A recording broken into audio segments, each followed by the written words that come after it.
నమస్తే అండి. విశ్వావసునామ సంవత్సరం రాబోతోంది. అందులో భాగంగా వృశ్చిక రాశి వాళ్ళకి చూస్తే కనుక ఆదాయం 2, వ్యయం 14 కనబడుతోంది.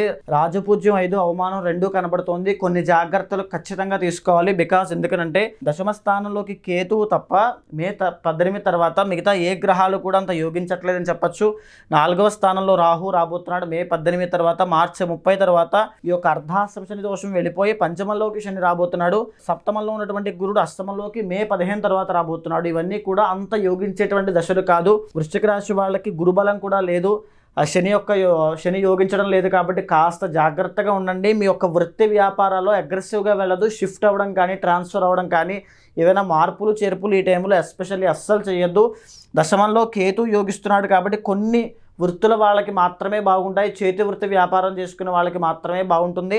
మీ ఇంటర్నల్ జాతకంలో కనుక ఏ గురు చండాల యోగం కానీ, లేకపోతే గజకేసరి యోగం కానీ, బుధ ఆదిత్య యోగం లాంటివి ఏమైనా ఉంటే అద్భుతంగా ఈ యొక్క నెగిటివిటీ నుంచి ఈజీగా బయటకు వచ్చే అవకాశాలు ఉంటాయి. సో మీ ఇంటర్నల్ జాతకం తప్పకుండా చూసుకోండి. లేదు అనుకుంటే అక్కడ కూడా దోషాలు ఉంటే గురుబలం కోసము, శని యొక్క అనుగ్రహం కోసము సుదర్శన యాగము, శ్రీరుద్ర యాగము తప్పకుండా చేయండి. అద్భుతమైన ఫలితాలు కనబడతాయి.